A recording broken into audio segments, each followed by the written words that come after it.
Pues hace como unos 58 años, un grupo de jóvenes estábamos en el parque aquí de Málaga y a uno de ellos se le ocurrió decir: Luis, hoy ponte encima de este banco que vas a predicar tú. Y yo llevaba como unos 2 años convertido, un poco más, y no os podéis hacer idea cómo me temblaban las piernas. ¿Sabes? Las piernas me temblaban un montón. Bueno, pues hoy estoy peor. Después de tantos años tratando de enseñar la palabra, la responsabilidad, hermano, es tan grande que no se puede tomar a la ligera. Y aún a mis 74 años todavía tiemblo. Mi esposa es testigo del tiempo que paso. Ella me dice: pero que no vas a dar un estudio de toda la Biblia, que no se trata de dar Génesis hoy. Pero, hermano, veo la necesidad de pasar tiempo en la presencia de Dios, preguntándole, gastando su voluntad, porque si hay algo que me da miedo es equivocar a la gente que más quiero, mi familia y a vosotros. Por eso estoy temblando, pero vamos a empezar. Amén. Hicieron falta casi 1500 años, quizá poco más, para tener esto que tenemos en las manos hoy, que llamamos la Biblia. Dios utilizó a más de 40 autores de muy distinta condición social. Utilizó reyes, pastores de ovejas, guardadores de vacas, como Amós, profetas, pescadores,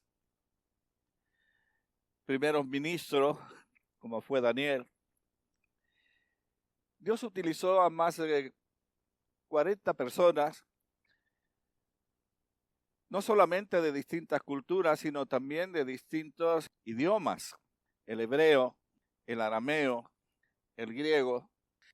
Sobre el 300 y pico ya estaba lo que hoy llamamos la Biblia, 300 y pico después del nacimiento de Jesús. Ya teníamos lo que se llamaba, lo que hoy llamamos la Biblia, las Escrituras, ¿verdad? Pero poco tiempo después entró lo que se llama el periodo de la oscuridad, el oscurativo, ¿verdad? Fue un periodo en que la palabra de Dios estuvo escondida. Y como consecuencia de estar escondida por casi 1000 años, la palabra de Dios florecieron pues todo tipo de, ¿qué diría yo?, de cosas religiosas. Fue un tiempo, durante esos 1000 años se dieron muchas apariciones de vírgenes. La gente, como tenía hambre, buscaba en cualquier lado, en cualquier lugar. Se encontraron muchas cestillas de madera de la cruz de Cristo. Si eso hubiese sido verdad, la cruz hubiese medido kilómetros de la cantidad de astillas que se encontraron y que se adoraban. Hasta no hace mucho, aquí en Alicante, había un pueblo donde se adoraba una de las plumas del arcángel San Gabriel. Porque cuando falta la palabra de Dios, malo.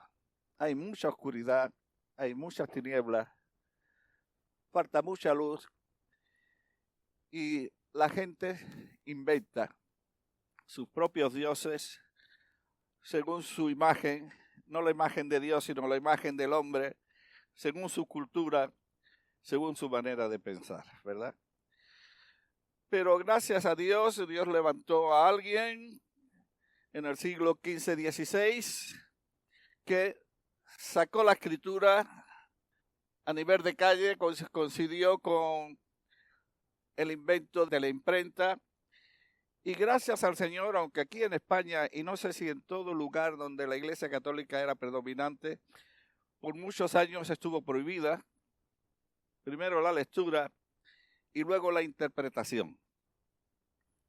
Cuando se permitió que tú tuvieses tu Biblia, normalmente las Biblias católicas eran muy gruesas, muy caras, con muchas fotos, ¿verdad?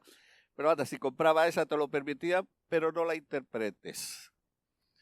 No la interprete. La interpretación de las Escrituras estaba en manos de lo que ellos llaman el magisterio de la Iglesia. O sea que el magisterio de la Iglesia, en cierta manera, pues vino a ocupar el lugar que solamente el Espíritu Santo tiene porque Dios se lo ha dado. Nuestro Señor Jesucristo dijo que Él mandaría el Consolador y cuando Él venga, Él convencerá. Y Él tomará de lo mío y lo hará saber. La labor preciosa del Espíritu Santo es traernos revelación sobre la palabra de Dios. La palabra de Dios, sin la revelación del Espíritu Santo, es letra.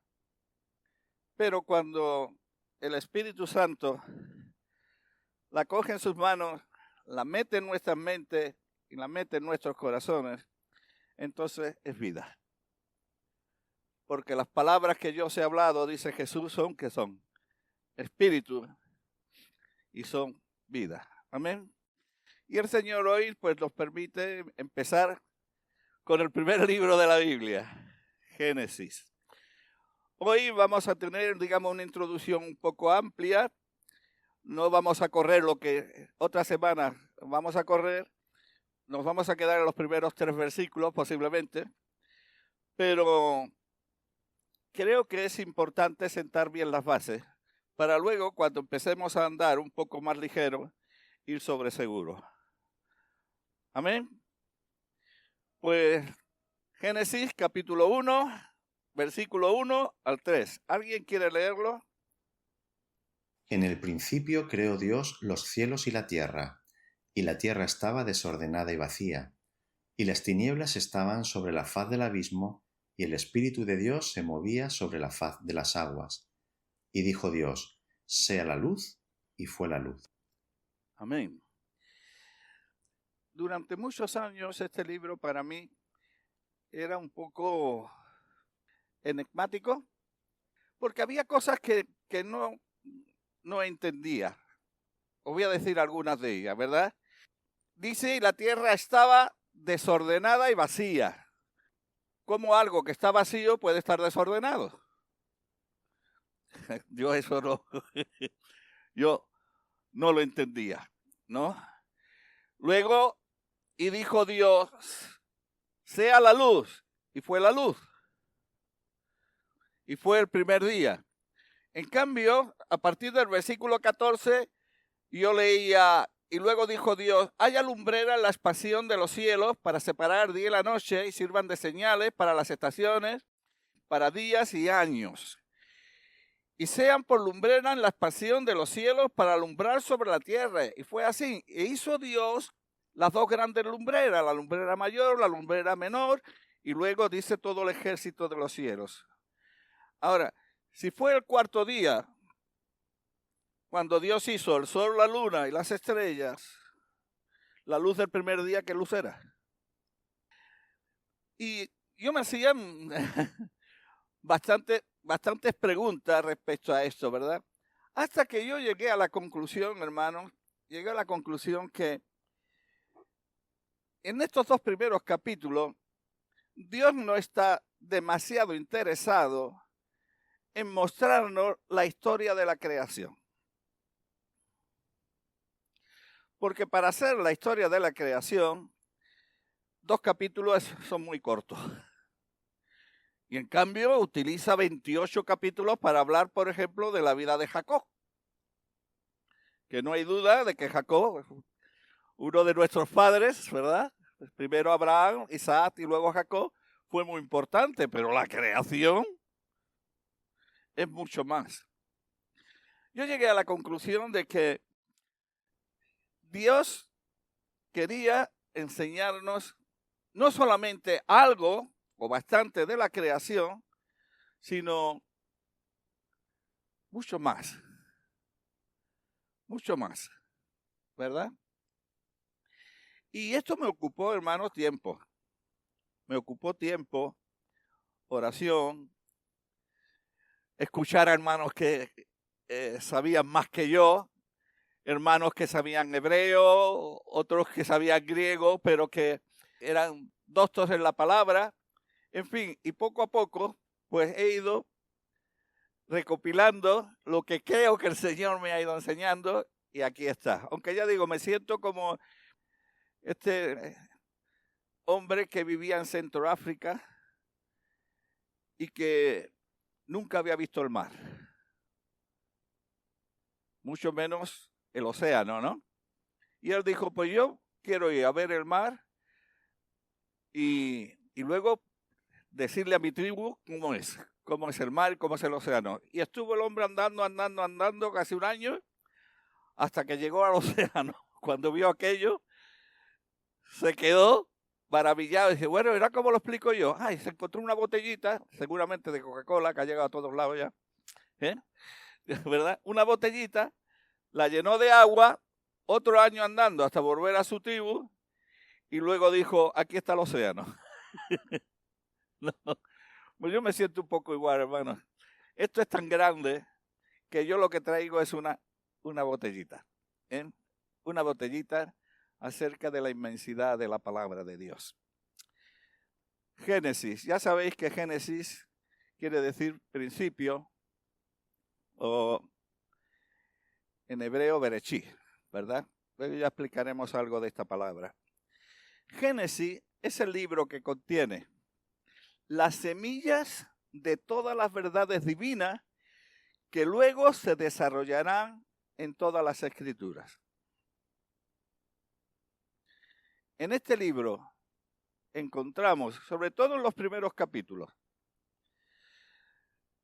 del libro de Génesis, encontramos la semilla de todas las verdades que luego se van a ir desarrollando durante todas las escrituras. Yo he hecho un esquema general de esto, del libro del Génesis. El esquema general es: Dios creó, Satanás corrompió, el hombre cayó y Jehová prometió salvar. Y he dividido el libro en 3 sesiones, ¿verdad? La primera sesión es capítulo 1 y capítulo 2. La segunda sesión desde el capítulo 3 al capítulo 11. Y la tercera, la más larga, desde el capítulo 2 al 50. Fijaos bien, estas 3 sesiones lo he dividido así porque estas 3 sesiones empiezan con un nombre. El de la primera sesión y el de la tercera sesión son nombres maravillosos. El de la segunda no. El de la primera sesión empieza con la palabra Dios. En el principio creó Dios. En la segunda sesión, capítulo 3, empieza, pero la serpiente, y eso ya no es tan agradable, ¿verdad? Ya no es tan agradable. Y la tercera, que ya conocéis ese texto de memoria, cuando dice, pero Jehová había dicho a Abraham, Jehová. Amén, ¿hasta aquí? Bendito sea el nombre del Señor. Dios creó, la serpiente corrompió, pero Jehová llamó. ¿Por qué estoy diciendo esto? En el libro de Génesis presentan principalmente a 2 padres. 2 padres. Primero tenemos a Adán. Adán es el padre del linaje creado. Y luego tenemos a Abraham. Abraham es el padre del linaje llamado. Vamos a 1 Corintios 1:24. Repito, Adán es el padre del linaje creado. Pero Dios solo con la creación no pudo cumplir su gran propósito. No le bastó con la creación. Y dice 1 Corintios 1:24, dice, mas para los llamados, así judíos como griegos, Cristo, poder de Dios y sabiduría de Dios. ¿Para quién? Para los llamados. Más adelante entraremos en otros textos. Ya sabéis, recordáis, por ejemplo, en Romanos 8, ¿no? Y a los que llamó, justificó. Y a los que justificó, glorificó. Con la raza creada, Dios no consigue su propósito, porque el hombre cayó, Satanás corrompió. Y el hombre, ya sabéis, se perdió. Sabéis, lo he dicho algunas veces, perdonadme para los que lleváis años conmigo, pero para los que no será bueno escuchar esto. La perdición en las Escrituras tiene estos dos sentidos. Uno, estar fuera de su dueño. Pongo el ejemplo siempre de mi cartera. Si yo pierdo mi cartera, ¿por qué la cartera está perdida? Porque no está conmigo, yo soy el dueño. El hombre se perdió porque se alejó de su creador, de su dueño. Se perdió. Pero imaginaos que en vez de perder la cartera, pierdo 2 kilos de carne. No de peso, sino de carne, de la carnicería. La perdición es doble. ¿Sabéis por qué? Porque la carne se pudre. La carne se pudre. Entonces la perdición en el hombre tiene estos dos aspectos. Uno, está perdido porque no está con su dueño, con el que lo creó. Y dos, cuando el hombre se aleja de Dios, el hombre se pudre. Y más adelante vamos a ver cómo Dios dice que le dolió en su corazón. No me gusta la palabra se arrepintió, porque no es así. Haber hecho al hombre. Dice, porque el hombre no es otra cosa nada más que carne. Carne. Así que con la raza creada, Dios no consigue solo con eso su propósito. Hace falta otro padre. Y ese padre es Abraham, la raza llamada. ¿Qué era Abraham? Pues de acuerdo a Josué, creo que capítulo 24, no sé si versículo 1, Abraham dice que era un idólatra como los demás, pero Dios, por su misericordia, le llamó. Y Abraham obedeció. Amén. El libro de Génesis es un libro para mí de vida, hermanos. Es un libro de vida. Repito, para hacer la historia de la creación es demasiado corto. Pero en cambio explica muy bien, sobre todo los primeros capítulos, el desarrollo de la vida. Cómo la vida que Dios crea se desarrolla. Y enseña el principio de la vida. ¿Cuál es el principio de la vida? El principio de la vida es que nace de la muerte. Fijaos bien cómo se encontraba en el principio que creó Dios los cielos y la tierra. Y la tierra daba gloria a verla, dice, ¿no? Preciosa, unos jardines. No, no dice eso. Y la tierra estaba, luego veremos, tocopocu, caótica, vacía y llena de tinieblas. Y ahora es así cuando Dios tiene que, a partir de esa situación de muerte, es cuando Dios tiene que crear y traer vida. Y ese es un principio, hermano, es un principio que está en todas las escrituras. Si el grano de trigo no cae en tierra y muere, ¿qué pasa? Queda solo. Pero si muere, lleva mucho fruto. Con Cristo estoy juntamente crucificado, mas ya no vivo yo. Ahora vive Cristo en mí. ¿Os dais cuenta, hermano? El principio de la vida es que nace de la muerte. Fijaos bien, hermano. No hay crecimiento en vida si no hay muerte. Todos nosotros, eso creo, nos gustaría ser unos campeones espirituales, pero sin morir a nosotros. Nos gustaría ser unos instrumentos en las manos del Señor utilizados para su gloria de una forma maravillosa. Yo creo que eso es el deseo de todo cristiano normal, pero tenemos un problema. Ese problema, mi problema se llama Luis Morata. Que no nos gusta morir a nuestros deseos. Y cuando, hermanos, no tomamos la cruz, no tomar la cruz es una forma de amarrarle las manos a Dios para que Él no pueda obrar con libertad. Os voy a contar algo que ocurrió hace algunos años. Yo estaba tratando de echar una mano en una iglesia en otra comunidad autónoma de España, ¿verdad? Y estuve yendo allí durante 6 meses. Y un día llego y veo que falta una familia. No eran muchos, y cuando no somos muchos y alguien falta se nota, ¿verdad? Se nota. Había una familia, un matrimonio y su hija que no estaban. Pregunté, ¿y estos hermanos están enfermos? ¿Qué pasó?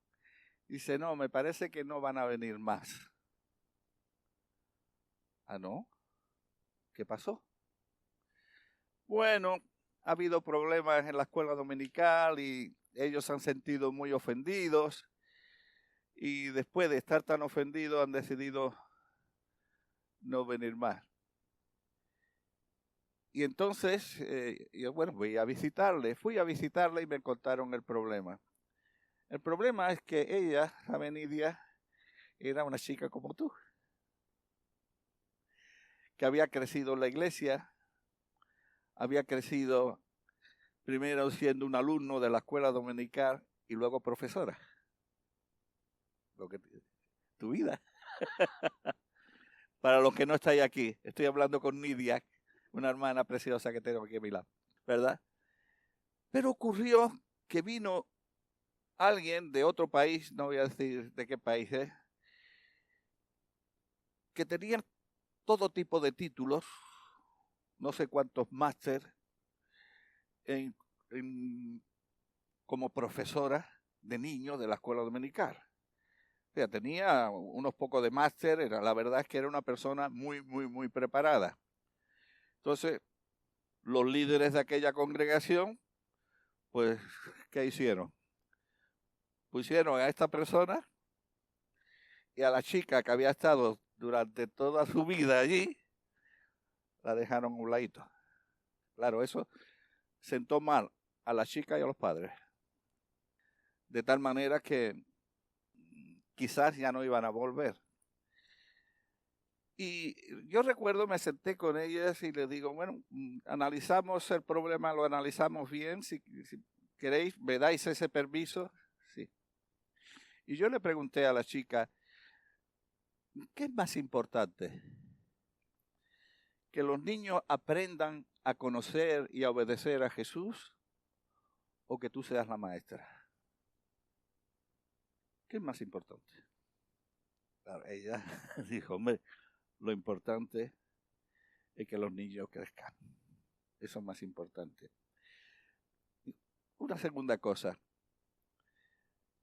Como estamos de acuerdo que lo importante es que los niños conozcan a Jesús y crezcan, estaríamos dispuestos a hacer cualquier cosa para que esto se dé en la escuela dominical, para que ellos crezcan, ¿verdad? Sí. ¿Y estaríamos dispuestos a tomar la cruz? Porque si nosotros tomamos la cruz, estamos liberando, entre comillas, me estáis entendiendo, ¿verdad? Las manos de Dios para que Él obre. Y ellos dijeron, ¿tú crees, Luis, que si tomamos la cruz, Dios va a obrar en la escuela bíblica, en la escuela dominical? Yo estoy seguro de eso. Pues vamos a tomar la cruz. Digo, mira, a lo mejor la iglesia pensará de que el grupo ha crecido mucho porque fulanita de tal es mejor profesora que tú. A lo mejor la iglesia hasta puede pensar eso.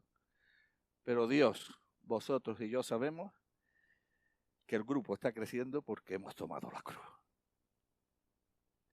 El primer principio, hermanos, de la vida es que nace de la muerte. A más muerte, más vida. A más muerte, más vida. ¿Quién de nosotros no ha tenido la experiencia de después de problemas que nos han roto, que nos han destrozado, pero que hemos permanecido en el Señor? Después no ha salido fortalecido y crecido en vida. ¿Quién de nosotros no ha tenido esa experiencia? Yo creo que todos, ¿verdad? Todos. Bendito sea Dios. Ahora aquí nos vamos a encontrar el desarrollo de la vida, y que se habla de 4 tipos de vida, ¿verdad? Primero, la vida vegetal, los pastos, el árbol, los árboles frutales. Luego tenemos la vida de los peces, es una vida un poco más desarrollada, ¿verdad? Luego tenemos la vida de las aves, una vida todavía un poco más desarrollada que la de la vegetal y la de los peces. Luego tenemos la vida de los animales terrestres, más desarrollada todavía, ¿verdad? Que la vegetal, que la de los peces, la de las aves. Luego tenemos una vida que es más desarrollada todavía, y esa es la vida humana. Amén. La vida humana. Todo eso lo vamos a ver en el primer capítulo. Y luego, la vida más alta que existe, que esa es la vida increada. Una vida que no ha sido creada, que existe desde la eternidad hasta la eternidad. Y esa es la vida de Dios. Ahora, fijaos bien, todas las otras vidas son un tipo de aquel que es la vida. Estoy hablando de Jesús. Voy a repetir. Las otras vidas son un tipo de aquel que es la vida, Jesús. Por ejemplo, la vida vegetal. Jesús no es el árbol de la vida. Jesús no es el grano de trigo que cae en tierra y muere. Luego, en la vida de los peces no he encontrado nada y no me voy a meter. Más adelante, en otros sábados, desarrollaremos esto un poco más. La vida de los peces no. Pero en la vida de las aves, ¿qué diríamos? No encontramos en los sacrificios, en lo que llamamos Antiguo Testamento, el sacrificio de aves. No encontramos, por ejemplo, el sacrificio de los 2 palominos. Coges 2 aves, una se sacrificaba, derramaba su sangre, y con la sangre de esa avecita se juntaba en la ala de la otra ave y se echaba a volar. ¿Qué representaba esto? Uno es la muerte de Jesús y el otro la resurrección. A ver. Curiosamente, ¿qué le ocurre a Jesús cuando resucita? Dice que se hizo el espíritu que da la vida. ¿Y cuál es el símbolo del espíritu? Una paloma. Una paloma, ¿verdad? La vida de los animales terrestres, ya. Rem empezó con uno, ¿verdad? Sí, los leones, ¿no? Jesús es el león de la tribu de Judá. Jesús es el Cordero de Dios que quita el pecado del mundo. Llevad mi yugo sobre vosotros, ¿por qué? Ligera mi carga, ¿verdad? Ligera mi carga. ¿Y quién es el animal experimentado y veterano? Jesús, ¿verdad? Y ahora Jesús se hizo hombre. Se hizo hombre. Y participó, de acuerdo a lo que dice el libro de Hebreos, participó de todas las tentaciones, aunque no cayó en ninguna. De tal manera, de todos los padecimientos, de tal manera que aún siendo perfecto, dice que aprendió la obediencia. Si Jesús, siendo perfecto, tuvo que aprender la obediencia, pues nosotros quizás también lo necesitamos, ¿verdad? Y todo esto es para la vida de Dios. Amén, hermano. Esto es un poco de introducción y ahora entramos con el texto. En el principio de todo lo que existía era Dios. porque Elohim o Dios era todo lo que existía. Juan 1:1 dice, en el principio era. En el principio era el verbo. Ahora, esto ya dije el otro día algo de esto. Mirar una cosa, es muy difícil para nosotros imaginar algo sin espacio y sin tiempo. Es difícil imaginar algo sin espacio y sin tiempo, pero imagínate que vayas a donde vayas, es que no sé explicarlo de otra manera. Allí está Dios. Allí está Dios. No cabe ni un alfiler. ¿Por qué? Porque Dios está. Dios está, ¿no? Y nosotros decimos, y es verdad que Dios está en todas partes, aunque no se manifiesta en todas partes. ¿Verdad? Vayas a donde vaya, allí está Dios. Si Dios quiere crear algo, tiene que meterlo en algún sitio. Y entonces lo primero que Dios hace es el espacio. Y cuando Dios empieza a hacer el espacio, está creando el tiempo. Así que lo primero de la creación es el espacio y el tiempo. Está ligado el espacio y el tiempo porque cuando Dios hace, empieza algo.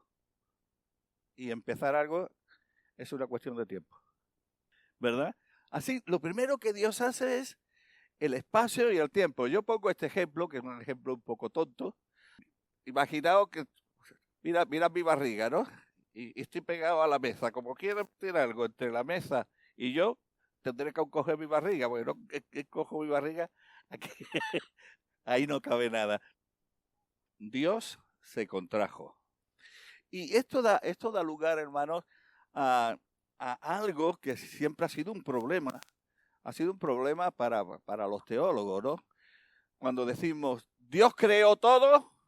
Sí. ¿También creó el mal? Porque si no creó el mal, no ha creado todo.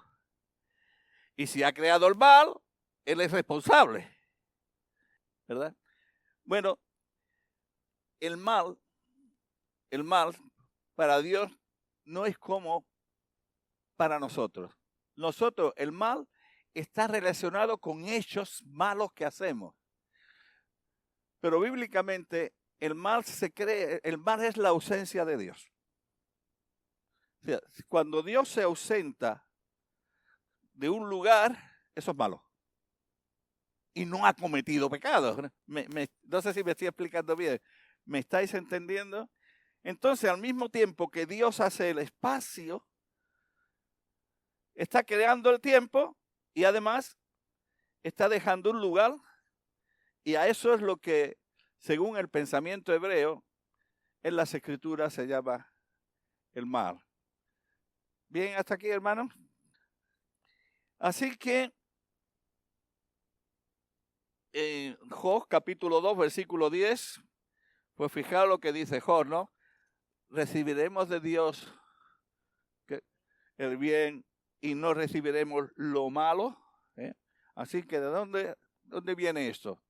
¿Verdad? He estado buscando otro texto también en Eclesiastés y no lo he encontrado, donde dice de forma más clara que Dios hizo el mal. Que Dios los hizo. Ya sabéis que la palabra Génesis significa principio, ¿verdad? Y la palabra principio en hebreo es Bereshit. Me llama la atención, hermanos, que la primera palabra de la Biblia sea B. La primera letra, perdón. La primera palabra es Bereshit, pero la primera letra es B. Y sabéis lo que significa B, ¿verdad? Casa. Casa.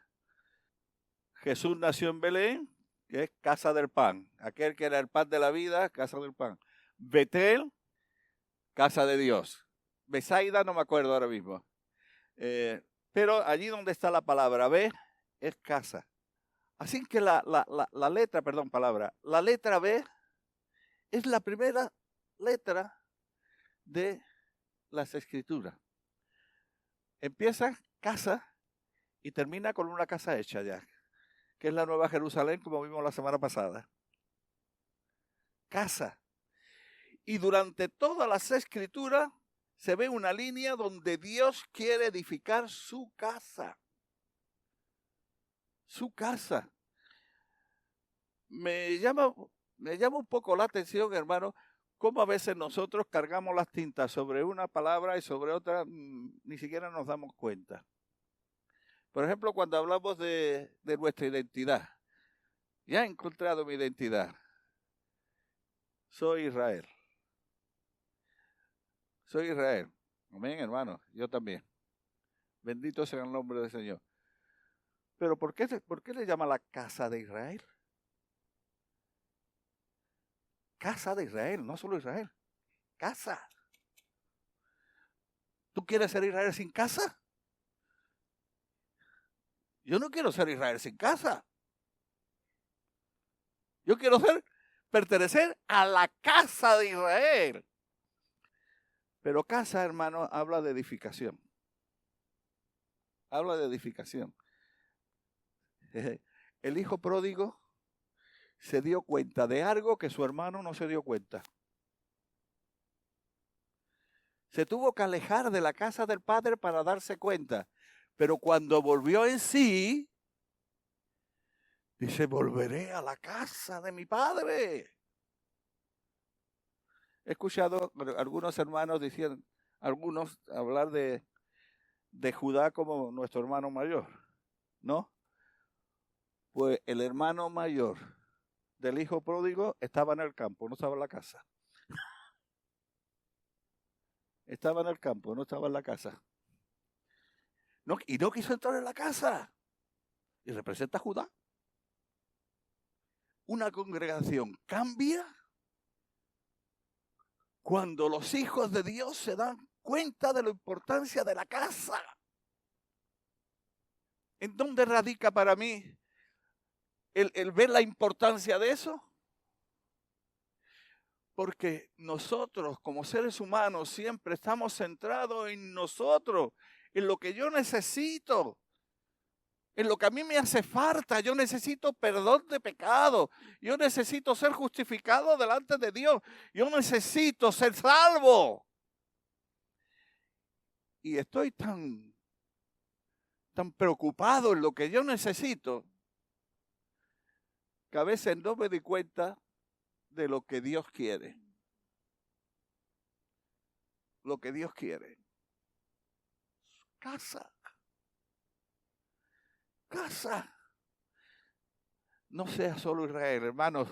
Se casa de Israel. ¿Por qué?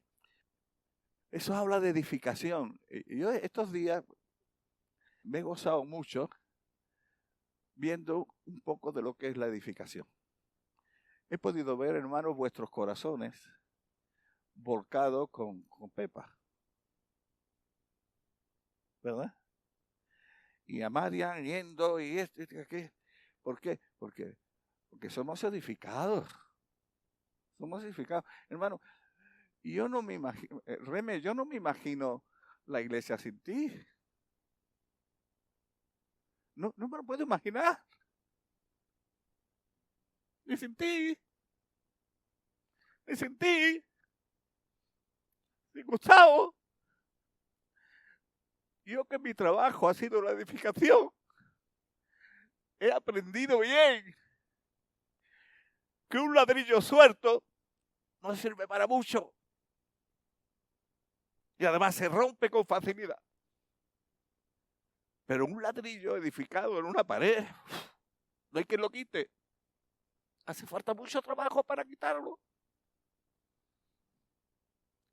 Casa, hermano, casa. Con todo lo que esto conlleva, mucha cruz. Cada día. Mucho crucificar mi gusto. Mucho crucificar aún mis derechos. Pero si no hay sacrificio, no hay casa. Aunque haya muchas personas salvas por la gracia de Dios.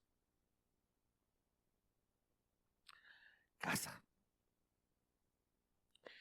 En este capítulo que vamos a tocar, si Dios quiere, más adelante, pues Es un capítulo maravilloso, hermanos, porque allí se nos van a dar los principios para tener calidad de vida.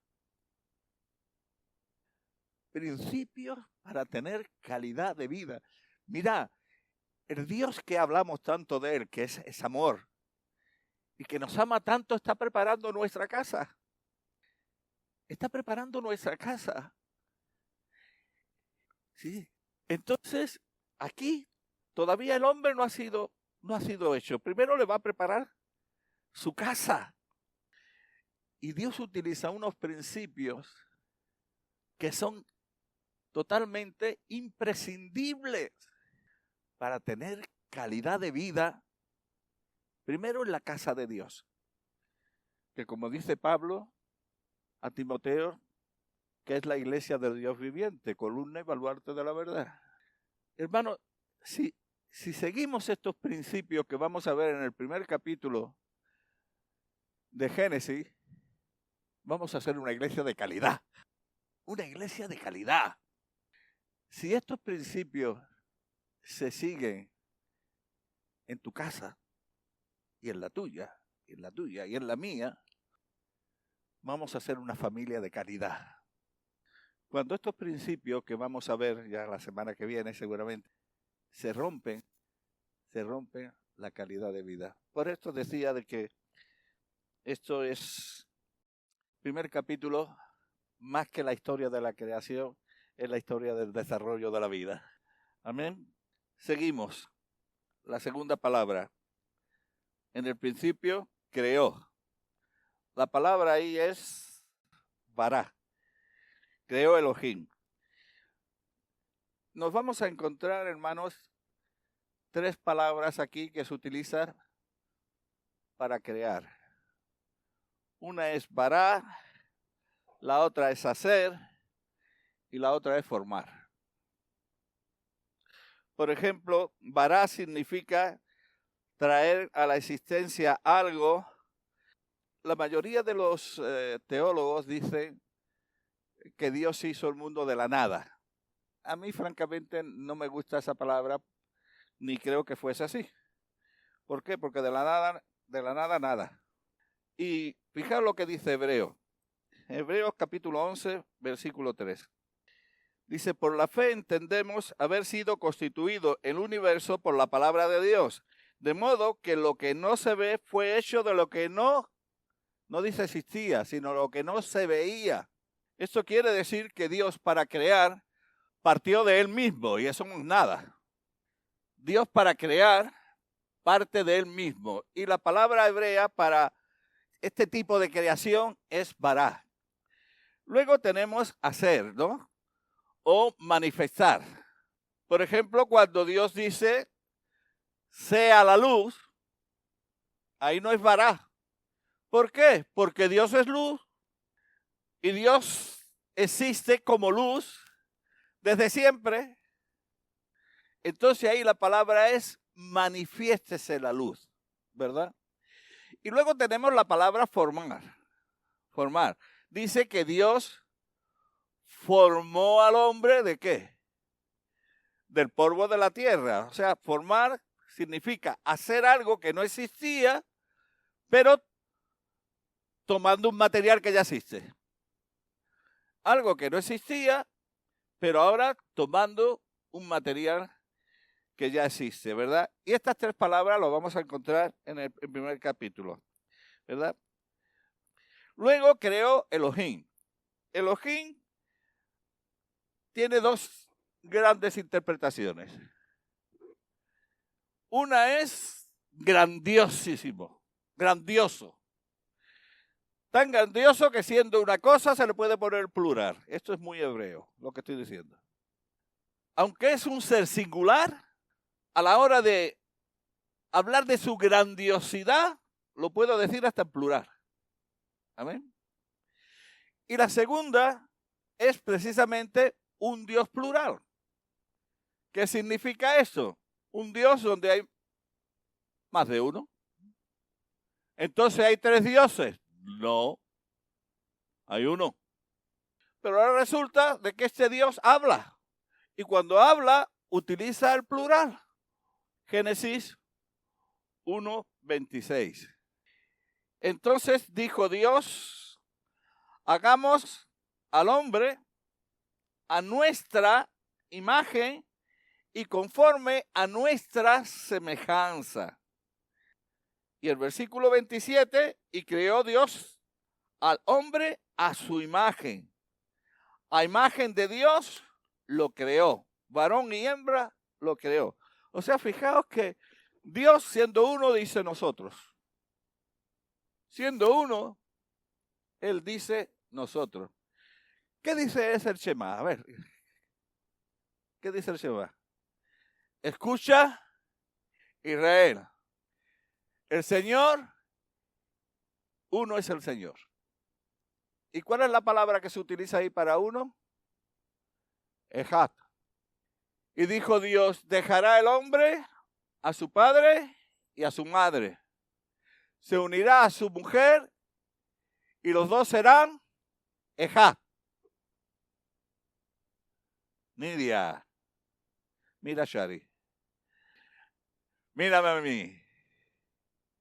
¿Cuántos matrimonios estás viendo? Un matrimonio. ¿Cuántas personas?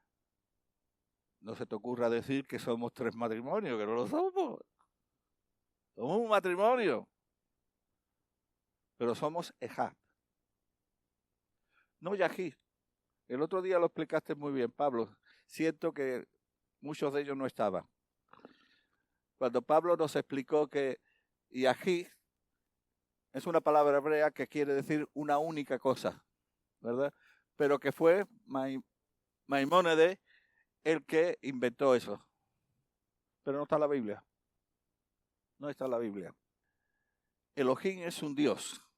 No se te ocurra, porque te sales de la Biblia, pensar que hay 3 dioses. No hay 3 dioses. No hay 3 dioses. Hay un Dios. Y no quiero utilizar la palabra manifestación, decir un Dios que se manifiesta, porque Jesús es mucho más que una manifestación. Es una persona. Y el Espíritu Santo es mucho más que una manifestación. Es una persona. Entonces decir que este Dios se manifiesta de forma distinta no es demasiado exacto. No sé si me estáis entendiendo. Jesús es mucho más que una manifestación. Jesús es una persona.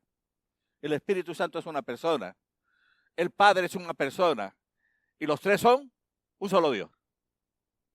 Y los 3 son un solo Dios. Ahora luego viene que si tú crees en la Trinidad, que si no crees en la Trinidad. Mira, yo no soy capaz de explicar ninguna de estas palabras. No soy capaz de explicar ninguna de estas palabras. Pero sí creo lo que dicen las Escrituras. Así que ve, casa, Elohim, Dios plural. Para los cielos y la tierra. Pero ahí ya entramos en un tema, hermanos, que creo que es importantísimo si queremos, digamos, interpretar medio bien las Escrituras. Porque Dios está creando 2 dimensiones. Una es espiritual, los cielos, y la otra es terrenal, la tierra.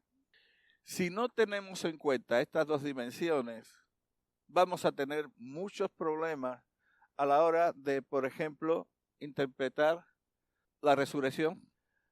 ¿Nosotros hemos resucitado o vamos a resucitar? Tú estás diciendo que hemos resucitado. ¿Sabes lo que hizo Pablo con Himeneo y Fileto? Se apartados de estos 2. Se lo dice a Timoteo, que van predicando por ahí que la resurrección ya se efectuó. Es que lleva razón. Lleva razón. En una dimensión ya hemos resucitado y estamos sentados en los lugares celestiales con Cristo Jesús. Pero en esta dimensión estamos esperando la resurrección de nuestros cuerpos mortales. Amén. Si no conocemos lo de las 2 dimensiones, pues vamos a tener problemas con la santidad. Buscamos un texto y ya con esto lo dejo. Pablo escribe a los colosenses y le dice a los santos que se reúnen en Colosas. ¿Ya son santos? Pues sí. Se reúnen en Colosas. Pero luego está el escritor de Hebreos, dice que busquemos la santidad, sin la cual nadie verá al Señor. Pero vamos, ¿en qué quedamos? ¿Somos santos o no lo somos? Sí. Santidad no es solamente ese apartado. Apartado es la primera concesión. Luego, santidad es la naturaleza de Dios. Por eso, Dios es santo, eso es lo que Él en su apartado, en su naturaleza. Luego se habla de santidad, es cuando esa naturaleza se expresa. Y luego se habla de santificación, es cuando esa naturaleza que se ha expresado se aplica. La santificación, ¿verdad? Pero en Corintios me encanta cómo lo dice. Primera de Corintios capítulo 1, el versículo 2 dice, a la iglesia de Dios que está en Corinto. ¿A quiénes? A los santificados en Cristo Jesús. ¿Y estos quiénes son? Los llamados a ser santos. Toma ya.